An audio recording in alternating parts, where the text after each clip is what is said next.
मैं फिर कहूँ अपराधी की कोई जाति और धर्म को नहीं हुआ है और एक लोगान कोई को नहीं हो, आपका माँ बाप का भी को नहीं हो, अपराधी किसी का नहीं होता है।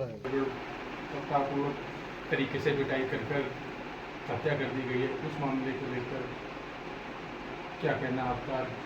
प्रदेश में कानून व्यवस्था को लेकर भी आप क्या कहना?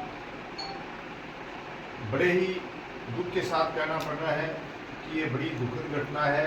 आज 21वीं सदी की बात करते हैं, उसमें एक वाल्मीकि समाज के दलित परिवार के बच्चे पे, और बच्चा भी, मेरा तो ये मानना है वो लड़का इस उम्र में भी संत की भूमिका निभा रहा था, गायों की सेवा करता था और शाम को भजन कीर्तन करता था।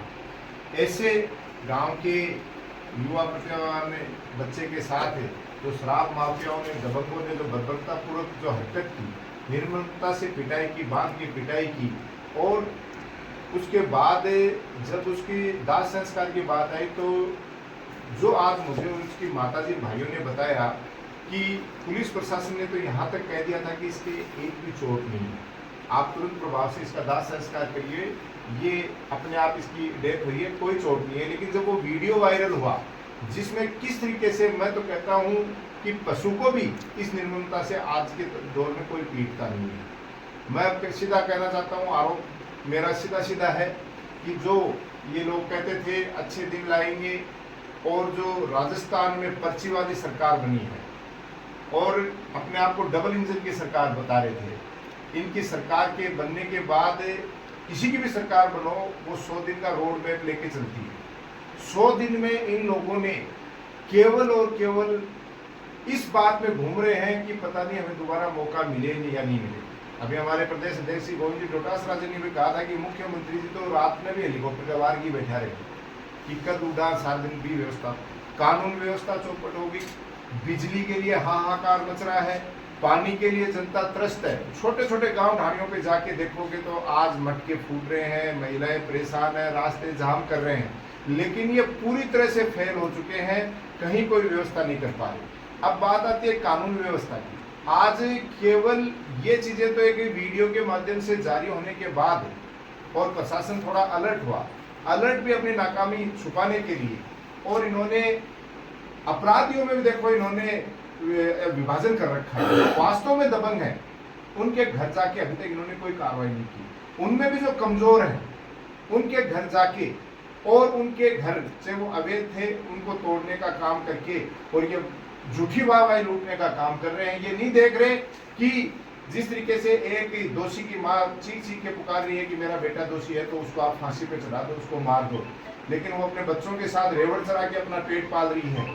उसने से वो अवैध निर्माण कर रखा है, उसको तोड़ के ये वाहवाही लूट रहे हैं कि हमने साहब कार्रवाई कर दी, हमने अपराधियों को पकड़ लिया, जबकि 2 अपराधी अभी खुलेआम घूम रहे हैं। और मैं तो मीडिया के साथियों के माध्यम से एक बात कहना चाहता हूँ, ये झूठी वाहवाही बुलडोजर की बात करके लूटने के बजाय ये क्राइम क्यों हो रहा है उस बात में जाके उसको जड़ से खत्म करेंगे, क्योंकि बीमारी ऊपर से बंद करने से नहीं होती, बीमारी को जड़ से अगर हम खत्म करेंगे तभी हो पाएगा। ये क्यों हो रहा है, क्राइम क्यों बढ़ रहा है, ये आज मैं आपको बताने जा रहा हूँ। ये सबसे बड़ा कारण है ये डबल इंजन की सरकार और केंद्र में बैठी सरकार ने युवाओं के साथ जो सबसे बड़ा धोखा किया कि इन्होंने कहा था कि 2 करोड़ रोजगार सालाना देंगे, आज तक 20 करोड़ रोजगार मिल जाता तो आज ये नौबत नहीं आती। उल्टा शेखावाटी के क्षेत्र में हमारे युवाओं के लिए सबसे बड़ी योजना थी सेना में जाना, उनको इन्होंने अग्निवीर बना दिया। तो आज जो बेरोजगार युवा हैं, सच्चाई में आपको बताना चाह रहा हूँ, ये सच्चाई से मुंह छुपा नहीं सकते।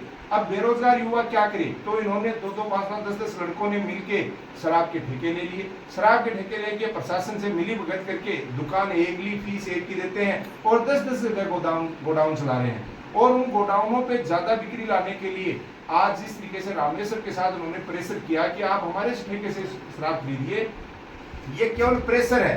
अगर प्रशासन वास्तव में कार्रवाई करना चाहता है तो इन अवैध जो भी ये ब्रांचें चल रही हैं, अवैध जो इनके गोडाउन के नाम पे शराब बेच रहे हैं, उनको तुरंत प्रभाव से बंद किए जाएं। और ये कार्रवाई करना चाहते हैं तो ऐसे अवैध जितने भी गोडाउन, और इनके जिस हवेली में ये मारपीट हुई, जिस हवेली में इन्होंने कोई गोडाउन पास करा रखा है नहीं करा रखा है, ऐसी बिल्डिंगों को तोड़ेंगे और ऐसे चीजों को खत्म करेंगे, तब जाके अपराध पे अंकुश लगेगा। और हमें भी लगेगा कि वास्तव में प्रशासन काम कर रहा है। बाकी प्रशासन कुछ भी काम नहीं कर रहा।